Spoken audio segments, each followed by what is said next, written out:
기도하시겠습니다. 하나님 아버지 감사합니다. 우리 귀한 성도님들 이렇게 주님의 말씀의 자리로 불러주시고 하나님의 음성 들을 수 있도록 인도하여 주시느니 참으로 감사드립니다. 성령 하나님께서 우리 모두 가운데 함께하여 주셔서 말씀 전하는 저나 말씀을 듣는 우리 모든 성도님들이나 다 같이 주님의 말씀 듣는 귀한 시간 될 수 있도록 인도하여 주시고 이 말씀을 통하여 우리의 심령이 회복되어지고 이 말씀을 통하여 우리가 더욱더 주님과 가까워지는 귀한 역사를 이루어 주옵소서. 말씀을 통하여 우리의 모든 상한 심령이 치유되게 하시고 우리의 모든 지친 마음들이 회복되게 하여 주시며 우리가 주님을 향하여 온전히 일어서는 귀한 역사를 이루어 주옵소서. 제가 말씀 전할 때 하나님 사람의 생각 전하지 아니하게 하시고 오직 하나님의 뜻만을 전하게 하여 주시며 말씀 듣는 우리 모두에게 함께하여 주셔서 이 말씀 가운데 꼭 필요한 말씀이 새겨지게 하여 주옵소서.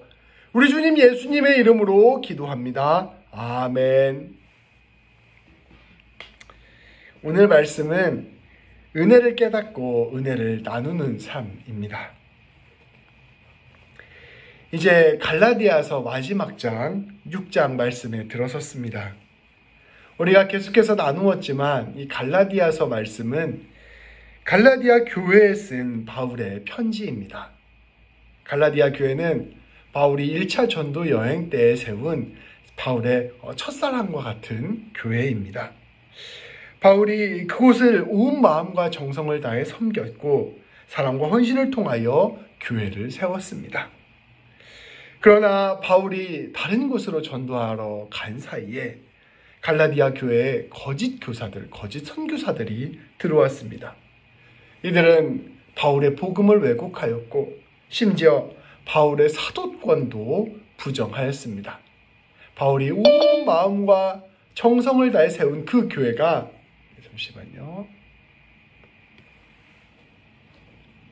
바울이 온 마음과 정성을 다해 세운 그 교회가 거짓 교사들에 의해서 무너지게 된 것입니다. 그들은 이방인이었던 이 갈라디아 교회 성도들에게 할례를 받고 이스라엘 백성들이 지켜왔던 규례와 절기를 지킬 것을 가르치기 시작했습니다. 이들은 예수 그리스도의 은혜와 사랑과 용서를 믿음으로 얻는 그 구원을 율법주의로 바꾸어 놓은 것입니다. 이들의 가르침에 넘어가 버린 갈라디아 교회는 바울의 가르침을 거부하기 시작하였습니다. 심지어 바울과의 관계도 끊어버렸습니다. 바울은 이를 깊이 안타까워하면서 이들 위해 편지를 쓴 것입니다. 갈라디아서 말씀을 통해 바울은 크게 두 가지를 선포하였습니다. 첫 번째는 자기의 사도됨과 자기가 선포한 복음이 어떻게 예루살렘 교회로부터 인정을 받고 있는가, 그리고 둘째는 복음이 무엇인가, 이 두 가지를 선포하였습니다. 한 가지는 자신이 가르치고 있는 이 복음이 온 교회들에게 인정을 받고 있다는 것을 선포함으로써 이 갈라디아 교회 성도들에게 자기 가르침을 따를 것을 권면하고 있고, 또 다른 한편으로는 자기가 지금까지 가르쳤던 복음, 율법과 복음과의 관계를 다시 한번 상기시킴으로써 이 갈라디아 교회의 성도들이 옳은 길로 갈 수 있도록 인도한 것입니다. 이를 통해 갈라디아 교회 성도들이 다시금 바울을 신뢰하고 바울이 선포한 온전한 복음으로 돌아오기를 바란 것이었습니다. 오늘 말씀은 이 모든 말씀을 마친 뒤에 바울이 갈라디아 교회 성도들에게 마음을 담아서 당부하고 싶은 것을 선포한 말씀입니다. 구체적으로 그리스도인으로서 삶의 태도가 어때야 하는지, 또 교회 공동체 안에서 성도들은 어떻게 교제해야 되는지를 바울이 선포한 것입니다. 오늘 이 선포한 이 바울의 선포는 예수 그리스도를 믿고 살아가는 오늘 우리들에게도 변함없이 중요한 말씀입니다. 먼저 1, 2절 말씀을 함께 봉독하도록 하겠습니다. 자, 제가 봉독하겠습니다. 함께 눈으로 따라 읽어주시기 바랍니다. 형제들아, 사람이 만일 무슨 범죄한 일이 드러나거든 신령한 너희는 온유한 심령으로 그러한 자를 바로잡고 너 자신을 살펴보아 너도 시험을 받을까 두려워하라. 너희가 짐을 서로 지라. 그리하여 그리스도의 법을 성취하라. 아멘. 우리가 지금 한 4달 동안 갈라디아서 말씀을 함께 나누었는데요. 이 갈라디아서 말씀이 우리에게 끊임없이 선포하고 있는 핵심적인 가르침이 있습니다. 그것은 우리가 하나님의 은혜와 사랑으로 사는 사람들이라는 것입니다. 예수 그리스도는 우리를 용서하시고 구원하시는 이 하나님의 놀라운 사랑과 은혜를 분명히 보여주는 표징입니다. 우리가 예수님을 믿는다는 것은 이러한 하나님의 놀라운 은혜와 사랑을 바라보게 되는 것을 의미합니다. 갈라디아 교회 성도들에게 보낸 이 바울의 편지는 이 놀라운 하나님의 사랑과 은혜에 붙들려라 라는 강력한 선포인 것입니다. 우리는 우리의 힘과 능력으로 구원을 얻을 수 없습니다. 주님께서 선물로 주신 이 구원의 은혜, 이 하나님의 놀라운 사랑을 믿는 것이 바로 그리스도인이 되는 것입니다. 거짓 교사들은 예수 그리스도를 믿는 것만으로 충분하지 않다. 할례를 받고 규례를 지키고 절기를 지켜야 된다라고 선포함으로써 이런 하나님의 사랑과 은혜를 왜곡하고 축소시켰습니다. 그것을 통하여 하나님의 이 놀라운 선물을 모욕한 것입니다. 바울은 그것이 잘못된 가르침이다.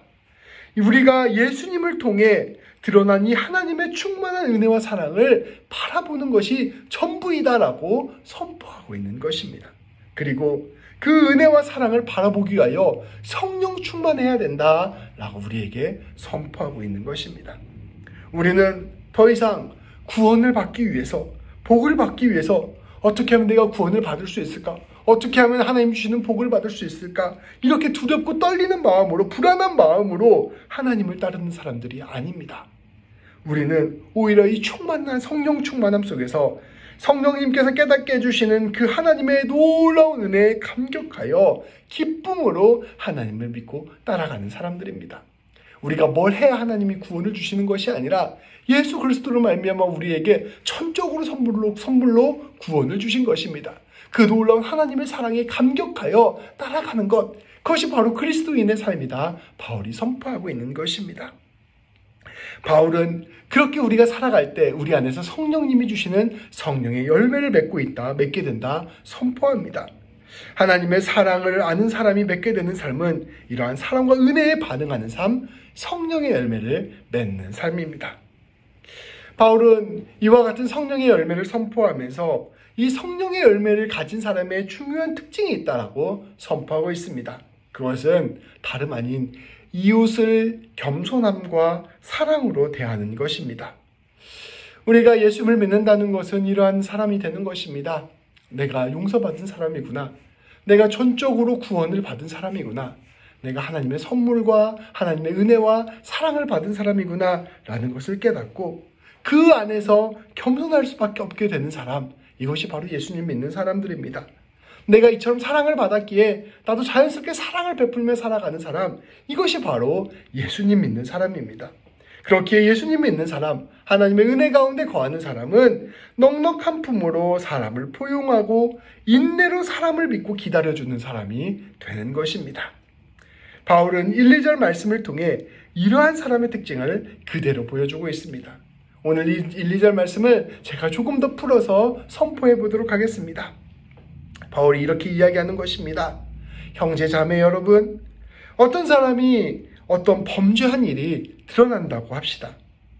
그때 성령님의 인도하심에 따라 사는 여러분들은 온유한 마음으로 그런 사람을 바로잡아 주어야 합니다.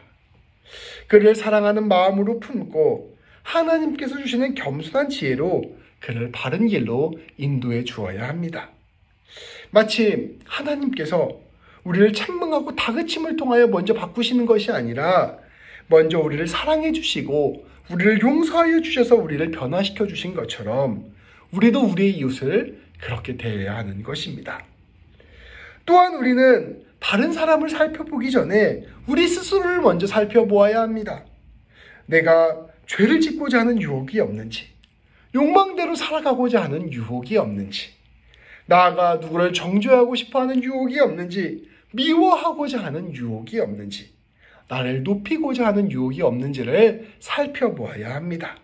그리고 그러한 유혹에 빠지지 않도록 두려워하고 조심해야 합니다. 우리는 모두 하나님의 은혜로 사는 사람들입니다. 그렇기에 우리는 서로가 서로에게 이 은혜를 비추어 주어야 합니다. 내가 하나님의 충만한 은혜를 받고 사는 사람이기에 너에게도 하나님의 은혜가 필요하구나라는 것을 알고 이 사람에게 그 은혜를 나누어 주는 사람이 되어야 한다는 것입니다. 우리가 우리에게 하나님의 은혜와 사랑의 통로가 되어야 하는 것입니다. 그렇게 할 때 우리 안에서 예수 그리스도의 법, 곧 사랑과 은혜의 법이 성취될 것입니다 라고 선포하는 것입니다. 바울은 철저히 은혜에 사로잡혀 사는 사람, 그러한 사람이 어떠한 삶을 사는지를 우리에게 선포하고 있는 것입니다. 바울은 이어지는 3절부터 5절까지 말씀을 통하여 그러한 삶을 살아갈 때 무엇보다 겸손해야 된다는 것을 다시 한번 강조하고 있습니다. 3절부터 5절까지 말씀을 또 제가 봉독하겠습니다. 우리 성도님들 눈으로 함께 따라 읽어주시기 바랍니다. 만일 누가 아무것도 되지 못하고 된 줄로 생각하면 스스로 속임이라. 각각 자기의 일을 살피라. 그리하면 자랑할 것이 자기에게는 있어도 남에게는 있지 아니하리니 각각 자기의 짐을 질 것이라. 아멘. 오직 은혜에 사로잡힌 사람은 자기가 지극한 죄인이라는 사실을 깨닫게 됩니다. 내 힘과 내 능력으로 스스로 구원을 받을 수 없다는 사실을 깨닫게 되고 또 주님 앞에서 내 자신이 매 순간 넘어지고 쓰러지는 사람이라는 것을 깨닫게 됩니다.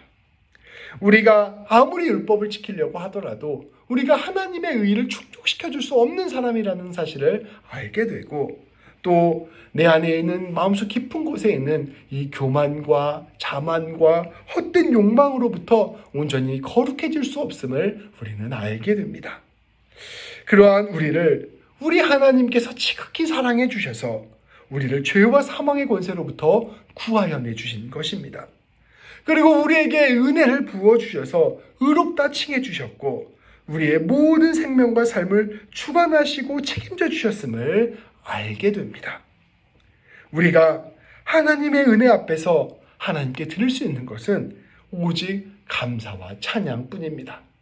우리가 우리 스스로 구원을 얻을 수가 없습니다. 그렇기 때문에 하나님께서 우리에게 구원을 선물로 주신 것입니다. 그래서 우리의 인생은 더 이상 구원을 받으려고 발버둥치는 인생이 되는 것이 아니라 그 하나님이 주신 구원에 감격하며 살아가는 인생이 된 것입니다. 그렇게 우리가 할 수 있는 것은 그 은혜에 감사하면서 하나님을 찬양할 수밖에 없는 것이라는 것입니다. 믿음을 갖는다는 것은 이와 같은 주님의 은혜를 바라보는 것입니다. 그렇기 때문에 이처럼 하나님의 은혜를 깊이 깨달은 사람은 자기 자신을 내세우지 않습니다. 바울은 아무것도 아닌 우리가 마치 무엇이 된 것 마냥 스스로 높이는 것은 우리 자신을 속이는 것이다 라고 선포하고 있습니다. 은혜를 모르는 사람처럼 행동하는 것이기 때문입니다. 하나님이 나를 다 구원해 주시고 하나님이 나를 다 건져 주시고 하나님이 내 모든 인생을 책임져 주시고 하나님이 내 인생을 이끌어 주시는데 이 하나님이 나를 붙잡고 살아가신다는 사실을 망각하고 내가 마치 뭔가 된 것 마냥 내가 모든 것을 다 해내고 있다고 생각하면 그것은 스스로를 속이고 있는 것이다 라고 말씀을 선포하고 있는 것입니다. 바울은 그저 우리 자신의 모습을 정직하게 살피라라고 권면하고 있습니다. 우리 안에 스스로 혹 자랑할 만한 것이 있더라도 그것을 다른 사람에게 드러내놓고 자랑하지 말라 권면하고 있습니다. 우리는 은혜로 살아가는 사람입니다 라는 그 자의식을 굳게 붙들고 살아가라 선포하는 것입니다. 바울은 스스로 우리 스스로를 살피고 내가 하나님 앞에서 해야 할 일에 집중하면서 주님의 일을 감당할 것을 권면하고 있습니다. 그리스도인들은 다른 사람들에게 자신을 드러내는 삶을 사는 것이 아니라 은혜를 바라보며 겸손히 주님의 부르심에 응답하며 사는 사람들입니다. 우리 그리스도인들은 늘 하나님을 드러내고 자기를 감추는 사람입니다. 그리고 하나님을 드러낼 때에도 겸손히 드러내는 사람들입니다. 내가 하나님을 드러낸다고 하면서 하나님이 나한테 이런 복도 주셔서 저런 복도 주셔서 하나님이 내 삶 가운데 이런 축복을 내려주셔서 막 힘들고 어려운 사람들 앞에서 막 그걸 자랑하는 것은 사실은 그건 하나님을 드러내는 척하면서 자기를 드러내는 것에 불과합니다. 우리가 조금 더 잠잠히 우리 자신을 겸손하게 감추고 우리가 하나님만을 찬양하고 하나님만을 사랑하는 그런 삶을 살았으면 좋겠습니다. 그런 삶을 살아가는 것이 내가 내 삶에 있는 어떤 나의 장점들을 자랑하는 삶이 아니라 오히려 하나님 안에서 사랑함으로써 그런 삶을 드러내야 하는 것입니다. 바울은 그런 은혜에 붙들린 삶, 사랑을 하는 삶을 우리에게 권면하고 있는 것입니다. 이어서 바울은 6절 말씀을 통해 이 은혜를 중요시 여기는 것을 통하여 공동체를 섬기는 지도자를 귀하게 여길 것을 선포하고 있습니다. 6절 말씀입니다. 또 제가 봉독하겠습니다. 가르침을 받는 자는 말씀을 가르치는 자와 모든 좋은 것을 함께하라. 아멘.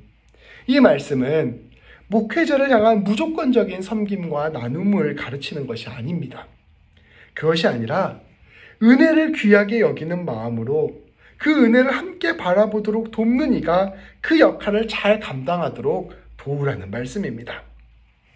목회자는 제 개인 김동희로서가 아니라 말씀을 맡은 자로서 성도들이 섬겨준다는 사실을 기억하고 겸손하게 교회를 섬겨야 합니다.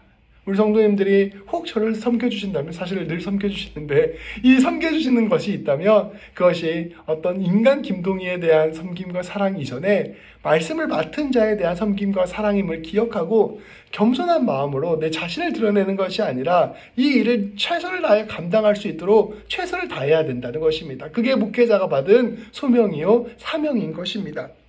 더불어 성도는 이 은혜를 사모하는 마음으로 교회를 섬겨주시고 또 목회자를 섬겨주셔야 합니다. 거짓 교사들은 갈라디아 교회 성도들에게 다가와서 그저 바울의 복음만을 비판하는 것으로 끝내지 않았습니다. 그들은 바울을 비판하였습니다. 비방하였고 바울과 갈라디아 교회 성도들의 관계를 깨놓았습니다. 이들의 관계가 깨지면서 갈라디아 교회는 완전히 복음으로부터 멀어지게 되었습니다. 우리는 은혜를 사모하는 마음으로 하나가 되어야 합니다. 우리 성도님들은 은혜를 사모하는 마음으로 목회자를 귀하게 여겨주셔야 되고 또 목회자는 성도를 지극히 사랑하는 마음으로 가장 귀한 은혜를 전하는 일에 모든 마음을 최선을 다해야 될 것입니다. 이 은혜에 붙들려 살아가는 공동체의 모습을 말씀은 6절을 통하여 선포하고 있는 것입니다. 바울은 이어서 이 은혜에 합당한 삶의 열매를 맺을 것을 권면합니다. 7절부터 10절까지 말씀입니다. 제가 봉독하겠습니다. 스스로 속이지 말라. 하나님은 업신여김을 받지 아니하시나니 사람이 무엇으로 심든지 그대로 거두리라. 자기의 육체를 위하여 심는 자는 육체로부터 썩어질 것을 거두고 성령을 위하여 심는 자는 성령으로부터 영생을 거두리라. 우리가 선을 행하되 낙심하지 말지니 포기하지 아니하면 때가 이르되 이름에 거두리라. 그러므로 우리는 기회 있는 대로 모든 이에게 착한 일을 하되 더욱 믿음의 가정들에게 할지니라. 아멘. 바울은 이제 이어서 성령 충만함 속에서 예수 그리스도를 바라봄으로 하나님의 충만한 은혜와 사랑을 깊이 깨달아 사는 삶에 대해서 선포하고 있습니다. 예수 믿는 사람이 어떻게 살아야 되는지를 계속해서 선포하고 있는 것이죠. 8절 말씀을 보면 이렇게 선포하고 있습니다. 자기 육체를 위해 심는 자와 성령님을 위하여 심는 자가 있다. 자기 육체를 위해서 심는 자는 결국 썩을 것을 거두겠지만 성령님을 위하여 심는 자는 영생을 거둘 것이다. 자기 육체를 위하여 심는다는 것은 무엇을 뜻할까요? 헛된 우상과 욕망과 자랑을 위하여 사는 삶을 의미합니다. 나아가 내 힘과 내 능력, 내 지혜로 모든 것을 다 할 수 있다라고 착각하며 살아가는 삶을 의미합니다. 그리고 그 과정에서도 결과에서도 하나님과 아무런 상관이 없는 삶을 사는 것을 의미하는 것입니다. 이러한 삶을 살 때 그 사람이 맺는 열매들은 모두 헛된 것들, 썩어질 것들, 멸망할 것들에 불과한 것입니다. 그러나 성령님을 위하여 심는다는 것은 무엇을 뜻할까요? 그것은 성령님께서 비추어 주시는 하나님의 은혜와 사랑, 예수 그리스도의 복음 안에서 사는 것을 뜻합니다. 어디에서 무엇을 하든지 하나님의 영광을 위해서 사는 삶. 모든 삶의 자리에서 하나님이 나와 함께 하신다는 사실을 기억하고 하나님의 뜻을 구하며 사는 삶. 가장 작은 사람까지도 하나님이 존귀히 여긴다는 사실을 깨닫고 그를 예수님 대하듯 살아가는 삶. 섬기고 나누고 사랑하며 살아가는 삶을 뜻합니다. 성령님 안에서 늘 하나님의 은혜를 바라보면서 그 사랑을 바라보면서 그 사랑이 내 안에 충만해진 삶을 살아가는 것, 그러한 삶을 사는 것입니다. 그렇게 우리가 은혜 가운데 살아갈 때 이 사람은 주님의 귀한 생명과 사랑의 통로가 될 것입니다. 더불어 그의 삶은 하나님 안에서 구원을 얻고 영원한 생명을 얻는 삶이 될 것입니다. 바울은 우리 스스로를 속이지 말라라고 7절에서 선포하고 있습니다. 우리 하나님께서는 우리가 은혜를 바라보는 삶, 우리가 주님의 사랑 안에서 살아가는 삶을 살고 있는지, 아니면 그저 형식적으로 하나님을 믿는 모습을 꾸며내면서 살아가고 있는지를 너무나 잘 알고 계십니다. 때때로 우리의 삶이 실수할 수도 있고 실패할 수도 있습니다.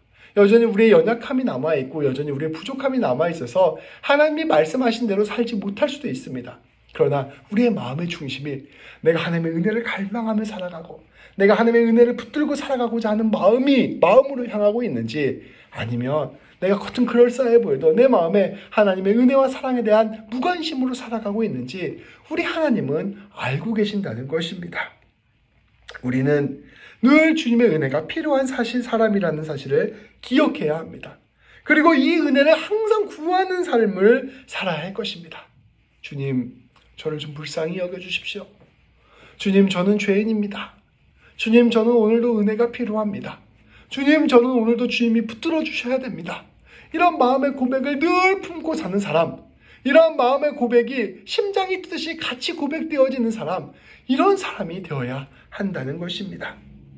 우리가 이처럼 은혜를 붙들고 나아가려고 할 때, 이런 은혜를 붙들고 살아가려고 할 때 그 사람의 삶은 자연스럽게 은혜의 열매를 맺게 될 것입니다. 우리가 이처럼 은혜를 바라보며 살아가고자 할 때 부딪히게 되는 일이 있습니다. 그것은 첫째로 때때로 우리가 은혜를 바라보고자 하는 그 일이 참 힘들게 될 때 그런 어려움들을 겪게 되고요. 두 번째는 은혜를 바라보며 살아가고자 애를 쓰고 있는데 상황과 형편과 인간관계가 우리의 삶을 흔들 때 어려움을 겪게 됩니다. 첫 번째로는 은혜가 잘 느껴지지 않는 어려움이고요. 두 번째는 은혜는 느껴지는데 삶 가운데 은혜대로 살아가는 게 어려운 것이라는 것이죠. 이 두 가지가 우리가 은혜 가운데 살아갈 때 부딪히게 되는 어려움입니다. 바울은 이 두 가지 모든 경우를 위해서 이와 같이 선포합니다. 오늘 9절 말씀입니다. 이 9절 말씀은 아주 유명한 말씀이라서 함께 암송하셔도 참 좋은 말씀입니다. 우리가 선을 행하되 낙심하지 말지니 포기하지 아니하면 때가 이름에 거두리라. 우리가 선을 행하되 낙심하지 말지니 포기하지 아니하면 때가 이름에 거두리라. 저는 이 선을 행한다라는 말 안에 두 가지 의미가 담겨져 다 포함되어 있다고 생각합니다. 첫 번째로는 은혜의 자리로 나아가는 것입니다. 우리가 선을 행한다는 것은 끊임없이 은혜를 추구하며 은혜를 바라보며 나아가는 것을 의미합니다. 그리고 또 한 가지는 은혜 받은 대로 살아가고자 애쓰는 것을 의미합니다. 은혜 안에서 용기 있게 사랑하는 것입니다. 우리 바울은 오늘 9절 말씀을 통하여 우리에게 이렇게 선포하고 있는 것입니다. 여러분, 은혜를 구하는 자리에 계속 나아가되 혹시 은혜가 느껴지지 않는다고 해서 낙심하지 마십시오. 여러분, 은혜를 계속 구하며 나아가고자 하는데 여러분의 마음 가운데 하나님에 향한 그 놀라운 사랑이 아직 느껴지지 않는다고 해서 낙심하거나 절망하지 마십시오. 우리 하나님께서는 주님을 구하고 찾는 자에게 놀라운 은혜를 주십니다. 우리가 은혜를 갈구하며 나아가고 은혜를 붙들고자 한다면 우리 하나님께서는 반드시 우리에게 은혜를 허락하여 주실 것입니다. 그 은혜는 감히 우리가 생각하지도 못하였고 기대하지도 못한 놀라운 은혜입니다. 날마다 우리가 주님을 찾으면 주님은 반드시 우리를 향한 하나님의 얼굴을 보여주실 것입니다. 구하는 자에게 주실 것이요 찾는 자에게 찾아내게 하여 주실 것이요 두드리는 자에게 문을 열어주셔서 성령님을 선물로 주셔서 그 성령님을 통하여 반드시 우리 가운데 은혜를 채우실 것이다. 우리 하나님께서는 약속해 주셨습니다. 또한 우리가 은혜를 실천하며 나아가고자 할 때에도 낙심하지 마십시오. 내가 하나님의 은혜를 받고 하나님의 은혜대로 살아가고자 하는데 여전히 내 삶이 부족하고 내 모습이 연약하고 상황과 형편이 어렵고 또 인간관계가 어려워서 그 은혜대로 살아가는데 매번 실패하게 되더라도 낙심하지 마십시오라고 선포하고 있는 것입니다. 우리가 하나님의 뜻대로 살아가고자 결단한다고 해서 그 일이 바로 다 열매 맺게 되어지는 것이 아닙니다. 심지어 예수님께서 이 땅에 오셔서 사랑하고 섬기며 하나님의 은혜를 나누었는데 모든 사람들이 예수님의 뜻을 받아들이지도 못하였고 심지어 비난하고 박해하였으며 결국 예수님을 죽이기까지 하였습니다.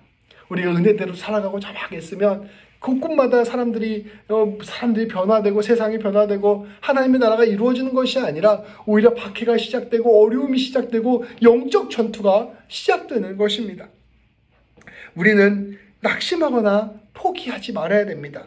왜냐하면 우리 주님은 그런 어려운 상황 가운데서도 낙심하거나 포기하지 않았고 끝까지 그 은혜에 반응하는 삶, 은혜를 붙들고 살아가는 삶을 걸어가심으로 하나님의 미랄이 되셨기 때문입니다. 그리하여 이 주님의 놀라운 은혜가 온 인류의 소망이 되었고 주님이 맺으신 은혜의 열매는 온 세상을 구원하였습니다. 우리가 은혜에 반응하여 살아가고자 할 때 그 모든 일의 열매와 결실은 우리 하나님께서 맺으시는 것입니다. 우리는 그저 은혜 받은 사람으로서 끝까지 사랑하고 용서하고 은혜를 나누는 삶이 되어야 할 것입니다. 그렇게 살아갈 때 때가 이르면 우리 하나님께서 우리의 은혜의 열매를 거두실 것입니다. 바울은 기회가 되는 대로 착한 일을 하라. 무엇보다 믿음의 형제 자매를 잘 섬겨주어라 라고 선포하고 있습니다. 우리가 날마다 은혜를 구하는 삶, 날마다 그 은혜에 반응하여 은혜를 베풀며 나아가는 삶을 살아야 할 것입니다. 오늘 말씀을 정리하고자 합니다. 우리 그리스도인의 정체성은 무엇입니까? 바로 은혜를 받은 사람이라는 것입니다. 우리 예수 믿는 사람의 정체성이 무엇이냐? 그러면 무엇보다 은혜 받은 사람입니다 라는 고백이 나와야 합니다. 우리 하나님께서는 우리 예수님을 우리에게 보내주셔서 하나님의 지극한 사랑과 용서를 우리에게 보여주셨습니다. 그리고 우리 예수님께서는 끝까지 하나님께 순종함으로써 하나님의 은혜를 우리에게 전달해 주셨습니다. 예수님이 오신 것, 예수님이 십자가에서 고난을 받으신 것, 예수님이 부활하신 것, 이 모든 것들이 전부 다 우리를 향한 하나님의 사랑이 담긴 하나님의 선물인 것입니다. 우리 성령님께서는 우리를 감동케 하셔서 이 놀라운 하나님의 사랑과 용서와 은혜를 깨닫게 하십니다. 제가 이전에도 말씀드렸다시피 성령님이 우리 안에 거하게 되면 이전에 그저 이야기로만 들리던 이야기, 그저 교리로만 알던 그 이야기들이 살아있는 이야기가 되고 내 가슴을 치는 이야기가 됩니다. 우리가 성령님 안에 있으면 하나님이 우리를 얼마나 사랑하시는지를 진실로 느끼게 되는 것입니다. 그걸 우리가 은혜 받았다라고 표현하는 것입니다. 우리는 말씀 안에서 늘 주님의 이 은혜를 향하여 걸어가야 될 것이고 늘 성령님을 구하며 그 길로 나아가야 될 것입니다. 우리는 그것을 통하여 매일매일 은혜를 바라보며 살아가는 사람들입니다. 그렇게 은혜 받은 사람, 용서받은 사람, 사랑받은 사람으로서 겸손한 마음으로 사랑하며 살아가는 사람들인 것입니다. 우리는 이 하나님의 은혜를 바라보는 일에도 또 그 은혜로 열매 맺는 삶을 사는 일에도 포기하지 말고 낙심하지 말고 끝까지 나아가야 할 것입니다. 우리 하나님께서 반드시 우리 가운데 이 충만한 은혜를 더 깊게 깨닫게 하실 것이며 그 우리에게 주신 그 놀라운 은혜로 말미암아 귀한 하나님의 역사를 이루어 가실 것입니다. 우리의 성도님들 한 분 한 분을 향한 이 하나님의 놀라운 사랑과 은혜를 모두 깊게 깨닫게 되시기를 진실로 축복합니다. 그리고 우리 성도님들 한 분 한 분을 부르신 우리 하나님께서 우리 성도님들을 통해 그 삶을 통해 이루실 그 아름다운 열매들이 모두 아름답게 맺혀지기를 주님의 이름으로 축복합니다. 우리 하나님께서 한평생을 통하여 반드시 우리 성도님들께 더욱더 깊은 은혜를 계속해서 보여주실 것이요. 그 놀라운 은혜를 통하여 하나님께서 태초로부터 계획하신 그 놀라운 뜻들을 우리 성도님들의 삶을 통하여 반드시 이루어 가실 것입니다. 가장 존귀한 인생은 은혜를 깨닫고 은혜로 열매를 맺는 인생입니다. 기도하시겠습니다. 하나님 아버지 감사합니다. 우리 귀한 성도님들 이렇게 바쁘고 어려운 와중에서도 하나님을 우선순위에 두고 말씀의 자리, 기도의 자리로 불러주시니 참으로 감사드립니다. 아버지 하나님, 오늘 말씀을 통하여 우리 그리스도인의 정체성은 다름 아닌 은혜를 경험하는 자라는 사실을 깨닫게 해주시니 참으로 감사드립니다. 하나님, 우리 모든 성도님들 한 분 한 분이 진실로 지극히 사랑하시는, 우리를 사랑하여 주시는 그 하나님의 사랑과 그 용서와 그 은혜를 깊이 깨달을 수 있도록 인도하여 주옵소서. 우리의 인생이 가면 갈수록 그 놀라운 은혜와 사랑을 더 깊이 아는 인생이 되게 하시고, 가면 갈수록 하나님의 그 마음에 온전히 붙들리는 인생이 되게 하여 주옵소서. 그리하여 우리 모든 성도님들 그 은혜로 말미암아 세상 그 어디에서부터도 얻을 수 없는 놀라운 기쁨과 평강을 얻는 우리 성도님들 되게 하시고, 하나님의 충만한 복 가운데 살아가는 성도님들 되게 하여 주옵소서. 그리고 더 나아가 우리 존귀한 성도님들 한 분 한 분 하나님께서 처음 이 세상에 창조하실 때 계획하셨던 그 놀랍고도 아름다운 그 뜻, 그 소망들을 모두 다 열매 맺게 되는 귀한 성도님들을 삼될 수 있도록 인도하여 주옵소서. 우리 주 예수님의 이름으로 기도합니다. 아멘.